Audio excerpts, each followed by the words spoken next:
লাউ দিয়ে আমার পোষা দেশি মুরগি রান্না করে রান্নার স্বাদ যেন একটু বেশিই হয়েছে। এভাবে রান্না করলে রান্নার স্বাদ হবে অমৃত। রান্নার জন্য প্রথমে আমি গরম তেলে দিয়ে দিচ্ছি জিরা, তেজপাতা ও গরম মশলা। এরপর দিয়ে দিচ্ছি পেঁয়াজ কুচি, দিয়ে একটু নেড়েচেড়ে দিয়ে দিচ্ছি 4 চামচ আদা রসুন পেস্ট, 4 চামচ মরিচ গুঁড়া, 1 চামচ হলুদ গুঁড়া, স্বাদ মতো লবণ ও 1 চামচ ধনে গুঁড়া।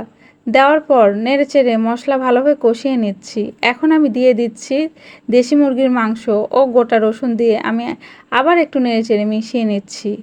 এখন আমি মাংস কষানোর জন্য পরিমাণ মতো পানি দিচ্ছি। নেড়ে নিয়ে ঢাকনা দিয়ে ঢেকে দিচ্ছি 10 মিনিটের জন্য। 10 মিনিট পর ঢাকনা খুলে কেটে রাখা লাউ দিয়ে দেওয়ার পর আবার একটু নেড়েচেড়ে ঢেকে দিচ্ছি।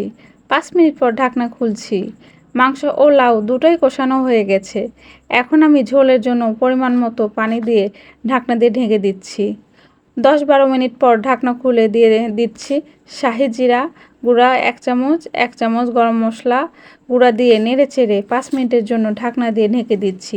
দেখুন, আমার রান্নাটি হয়ে গেছে। রান্নাটি দেখতেও হয়েছে লোভনীয় ও খেতেও হয়েছিল অনেক সুস্বাদু। এভাবে রান্না করলে আপনার রান্নাটিও হবে অনেক সুস্বাদু। ধন্যবাদ সবাইকে।